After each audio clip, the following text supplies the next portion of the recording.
शांताकारं भुजंगशयनं पद्मनाभं सुरेशं विश्वाधारं गगनसदृशं मेघवर्णं शुभांगं लक्ष्मीकान्तं कमलनयनं योगिभिध्यानगम्यं वंदे विष्णु भवभयहरं सर्वलोकैकनाथं। मंगलम भगवान विष्णु मंगलम गरुणध्वज मंगलम पुंडरीकाक्ष मंगलाय तनोहरि। ओम नमो भगवते वासुदेवाय। आज का दिन आप सभी के लिए मंगलमय हो। आइए सुनते हैं चैत्र मास कथा का चौथा अध्याय। श्री सुखदेव जी परीक्षित जिसे कहते हैं, राजन, नाभि नंदन के अंग जन्म से ही भगवान विष्णु के वज्र, अंकुश आदि चिन्हों से युक्त थे। समता, शांति, वैराग्य और ऐश्वर्य आदि महाविभूतियों के कारण उनका प्रभाव दिनों दिन बढ़ता जाता था। यह देखकर मंत्री आदि प्रकृति वर्ग, प्रजा, ब्राह्मण और देवताओं की यह उत्कट अभिलाषा होने लगी कि यही पृथ्वी का शासन करें।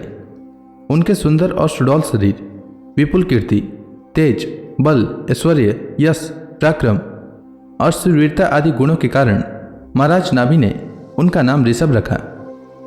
ऋषभ यानी कि श्रेष्ठ। एक बार भगवान इंद्र ने ईर्ष्यावश उनके राज्य में वर्षा नहीं की।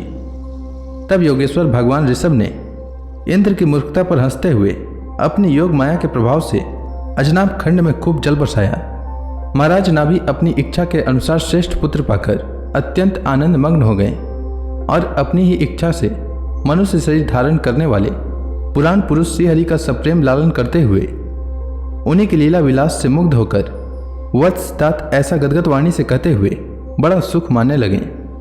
जब उन्होंने देखा कि मंत्रिमंडल, नागरिक और राष्ट्र की जनता ऋषभ देव से बहुत प्रेम करती है, तो उन्होंने उन्हें धर्म मर्यादा की रक्षा के लिए राजाभिषिक्त करके ब्राह्मणों की देखरेख में छोड़ दिया और स्वयं अपनी पत्नी मेरु देवी के सहित बद्रिकाश्रम को चले गए।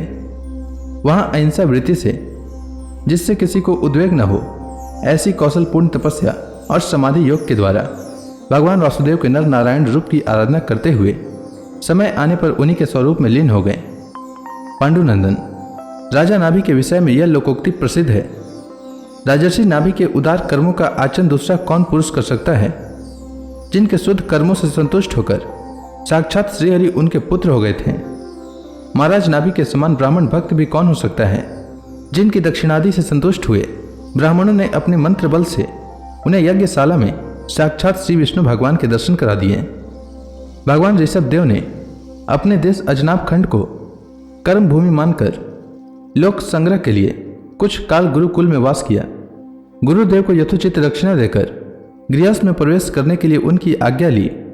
फिर लोगों को गृहस्थ धर्म की शिक्षा देने के लिए देवराज इंद्र की दी हुई उनकी कन्या जयंती से विवाह किया तथा श्रोत स्मार्थ दोनों प्रकार के शास्त्रोपदिष्ट कर्मों का आचरण करते हुए उसके गर्भ से अपने ही समान गुण वाले 100 पुत्र उत्पन्न किए। उनमें महायोगी भरत जी सबसे बड़े और सबसे अधिक गुणवान थे। उन्हीं के नाम से लोग इस अजनाब खंड को भारतवर्ष कहने लगे। उनसे छोटे कुशावर्त, इलावर्त, ब्रह्मावर्त, मलय, केतु, भद्रसेन, इंद्रस्पृक, विदर्भ और किकिट, ये 9 राजकुमार शेष 90 भाइयों से बड़े एवं श्रेष्ठ थे। उनसे छोटे कवि, हरि, अंतरिक्ष, प्रबुद्ध, पिपलायन, आविर्होत्र, द्रुमिल, चमस और करभाजन, ये 9 राजकुमार भागवत धर्म का प्रचार करने वाले बड़े भगवत भक्त थे। इनसे छोटे जयंती के 81 पुत्र पिता की आज्ञा का पालन करने वाले, अति विनीत, महान वेदज्ञ और निरंतर यज्ञ करने वाले थे।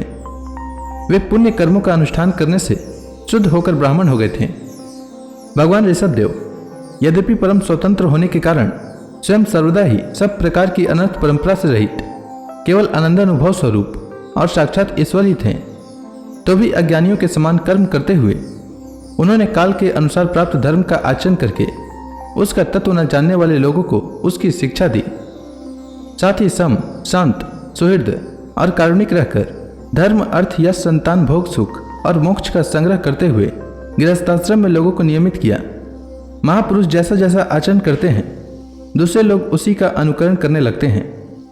यद्यपि वे सभी धर्मों के सार रूप वेद के गूढ़ रहस्य को जानते थे, तो भी ब्राह्मणों की बतलाई हुई विधि से साम दानादि नीति के अनुसार ही जनता का पालन करते थे।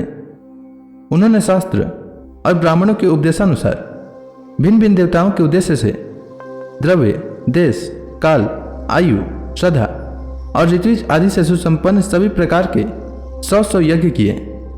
भगवान ऋषभ देव के शासन काल में इस देश का कोई भी पुरुष अपने लिए किसी से भी अपने प्रभु के प्रति दिन दिन बढ़ने वाले अनुराग के सिवा और किसी वस्तु की कभी इच्छा नहीं करता था। यही नहीं, आकाश कुसुमादि अविद्यमान वस्तु की भांति कोई किसी की वस्तु की ओर दृष्टिपात भी नहीं करता था। एक बार भगवान ऋषभ देव घूमते घूमते ब्रह्मावर्त देश में पहुंचे। वहां बड़े बड़े ब्रह्मर्षियों की सभा में उन्होंने प्रजा के सामने ही अपने समाहित चित्त तथा विनय पुत्रों को शिक्षा देने के लिए इस प्रकार कहा। श्री ऋषभ देव जी ने कहा, पुत्रों, इस मृत्यु लोक में यह मनुष्य शरीर दुख में विषय भोग प्राप्त करने के लिए ही नहीं है।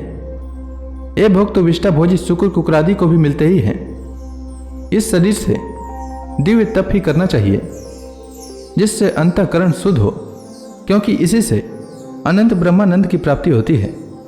तो इसी के साथ यह अध्याय समाप्त हुआ। इसके आगे श्री ऋषभ देव जी ने क्या कहा यह मैं कल के अध्याय में सुनाऊंगा। तब तक के लिए भगवान हरि का नाम लेते रहें। तो प्रेम से बोलिए भगवान विष्णु की जय, श्री कृष्ण भगवान की जय, समस्त देवी देवताओं की जय।